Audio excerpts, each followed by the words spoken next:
We came up with the magic circle tool out of a response to the need. There are a lot of people who want to learn how to do a magic circle or magic ring or magic loop, what have you.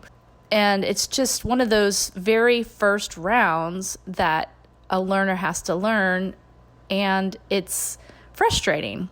And a lot of people don't want it to be done for them. They want to learn how to do the whole project themselves.